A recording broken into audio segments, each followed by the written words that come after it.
The night began with a quiet tension that Claire Whitman could not explain, a feeling that something was about to shift even though the house looked the same as it always did: warm lights, clean floors, and the soft ticking of the clock that had followed her through 10 years of marriage.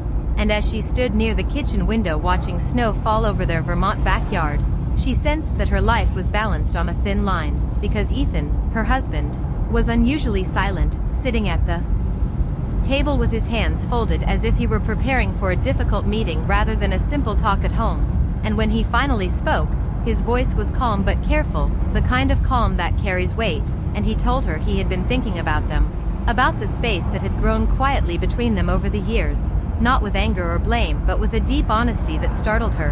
And Claire listened as he spoke about how love can change shape, how routine can slowly replace passion, and how he could feel that she had been lonely even when he was sitting right beside her. And before she could interrupt, before she could reassure him or deny it, he said something that stopped her breath entirely, something so unexpected that it felt unreal. Because Ethan told her that he believed she deserved an emotional connection he could no longer fully give, and that he had thought long and hard before coming to this conclusion. And then he said the name Daniel Brooks, an old friend from his past, a man Ethan trusted deeply, a man he believed could understand Claire in ways he no longer could. And Claire felt confusion rush through her like cold water, her mind racing as she tried to understand what he was suggesting, because this was not anger, not betrayal, not a fight, but something far more unsettling, a choice offered calmly, almost lovingly. And Ethan explained that Daniel lived far away, had his own life, and knew nothing about this, but Ethan felt that Claire meeting him might help her find clarity, might help her feel seen again. And Claire's first reaction was disbelief mixed with pain, because the idea felt wrong and yet strangely thoughtful, as if Ethan was stepping aside rather than holding on. And she questioned him, asking if this was guilt, or fear, or some hidden reason he was not sharing. But Ethan remained steady, saying he loved her enough to let her choose her own happiness even if it scared him. And as the words settled, memories rushed into Claire's mind, moments when she had smiled politely instead of speaking her heart, nights when conversations ended early, mornings when they moved around each other like kind strangers. And she realized that Ethan was not accusing her of anything. He was simply acknowledging what they had both avoided naming. And still, the idea shook her deeply, because marriage to her had always meant certainty, not choices like this. And she told him she needed time, that she could not even think clearly. And Ethan nodded, not pushing, not begging, just asking her to be honest with herself. And later that night, as they went to bed with a distance that felt heavier than any argument, Claire lay awake staring at the ceiling, her heart pounding, her thoughts tangled, wondering how love could feel so safe and yet so incomplete. And over the next few days, the suggestion followed her everywhere, at work, while driving, even in small moments of silence. And she found herself remembering who she used to be before marriage, a woman full of curiosity, emotion, and unspoken dreams. And one afternoon, while sorting through old emails, she stumbled upon Ethan's brief message to Daniel from weeks earlier, a simple check-in, nothing more. Yet seeing the name made the situation feel real, and Claire felt fear, guilt, and something else she did not want to admit, a quiet pull toward the unknown. And she wondered if meeting someone new meant betrayal or if refusing to face her truth meant losing herself slowly. And when Ethan asked again, gently, without pressure, if she had thought about it, Claire surprised herself by saying she would consider a conversation only, nothing more, just words, just clarity. And Ethan accepted this boundary with relief mixed with sadness. And that night, Claire stood alone in the living room, holding her phone, staring at a contact she had not saved yet, realizing that one call could change everything. And as snow continued to fall outside, soft and endless, Claire understood that this was not about another man yet, but about a door opening inside her that had been closed for too long. And as she finally sat down, heart racing, knowing that a single decision could reshape her future, the story of her marriage stood at the edge of something uncertain, unfinished, and quietly irreversible. Claire tried to ignore the decision she had made, but once she agreed to speak to Daniel Brooks, the days moved faster, filled with nervous energy and restless thoughts. And when she finally traveled to Portland for a work trip, the meeting felt less like a choice and more like fate stepping forward. because the moment she saw Daniel waiting outside a small cafe near the harbor, she felt a strange calm settle over her, not excitement, not guilt, just a quiet sense of recognition.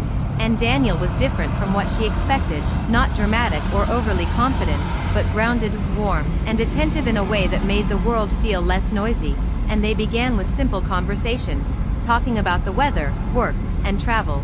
But soon the talk shifted naturally toward deeper things, like missed chances, the pressure of expectations, and the loneliness that can exist even inside a stable life.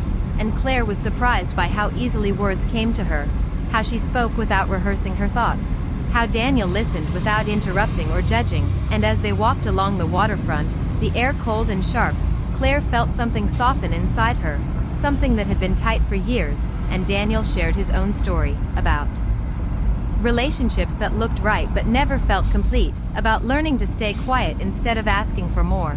And the honesty between them built quickly, not in a rushed or reckless way, but in a way that felt overdue. And when they parted that afternoon, there was no touch, no promise, just a shared understanding that something meaningful had begun. And that night, alone in her hotel room, Claire stared at the city lights and felt overwhelmed, not with desire, but with emotion, because she realized how deeply she missed feeling understood. And over the next weeks, messages turned into long phone calls, conversations that stretched late into the night, filled with laughter, reflection, and thoughtful pauses. And Claire found herself looking forward to these moments, not as an escape from her marriage, but as a space where she could breathe. And she remained honest with Ethan, telling him about the calls, the connection, and the confusion growing inside her. And Ethan listened with a quiet sadness, but also acceptance, reminding her to stay true to herself. And this openness only deepened the emotional weight of everything, because there were no secrets to hide behind. And as Claire's bond with Daniel grew stronger, she struggled with guilt, not because she was doing something wrong, but because she was discovering parts of herself she had neglected for too long.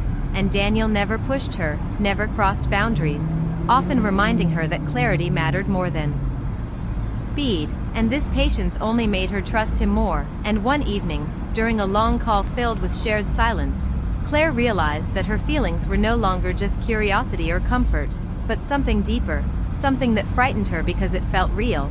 And she ended the call early, overwhelmed by the truth settling in her chest. And when she sat alone afterward, she understood that this was no longer just a conversation between two people, but a turning point, because she was falling, not in a dramatic or reckless way, but quietly, steadily, like someone stepping into deep water without realizing how far they had gone. And as the days passed, Claire stood between two lives, one familiar and safe, the other uncertain and emotionally alive, knowing that whatever came next would require courage, honesty, and a willingness to face consequences she could not yet see. And as she agreed to meet Daniel again, this time without excuses or distance, Claire knew that the path ahead would demand a decision that could change everything. And there was no turning back from the truth she had finally allowed herself to feel. Claire told Ethan she needed to travel again, and this time she did not hide the reason, because honesty had become the only ground she could stand on. And Ethan listened quietly as she explained that she was going to meet Daniel once more, not to escape, not to decide anything yet, but to understand what this connection truly meant. And Ethan's face showed pain but also respect, because he had opened this door knowing it might change everything. And when Claire arrived at the small lakeside cabin in Ontario, borrowed from a colleague who was away, she felt the weight of the moment press on her chest, the stillness of the place reflecting the silence inside her. And Daniel arrived later that evening, calm and careful, greeting her not with excitement but with concern, asking if she was sure she wanted to be there. And that question alone reminded Claire that this was not a fantasy but a real crossroad. And they spent hours talking as night settled in, speaking about responsibility, fear, love, and the kind of truth people avoid because it is too complicated. And Claire admitted how torn she felt, how part of her still loved the life she had built, while another part felt awake for the first time in years. And Daniel shared his own doubts, saying he never wanted to be a reason for pain, only clarity. And as the fire burned low and the conversation slowed, a deep silence filled the room, not awkward but heavy with meaning. And in that quiet, Claire felt the full reality of her choice, the distance from her marriage, the closeness of this moment, and the understanding that whatever happened would leave a mark.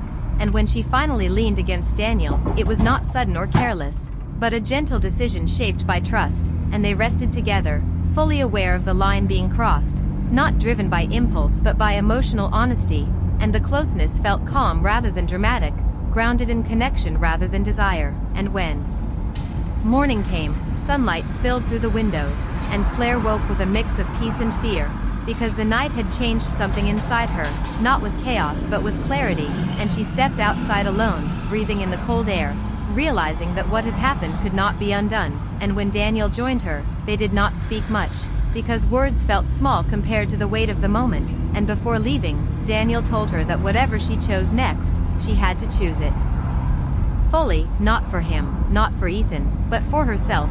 And as Claire drove away, the road stretching long and quiet ahead, she felt the truth settle deeply in her heart, that she could no longer live halfway, no longer hide behind comfort or fear, because the choice she had made had opened her eyes, and now she would have to face the consequences with courage, knowing that love, once awakened, demands honesty, even when it leads into uncertainty.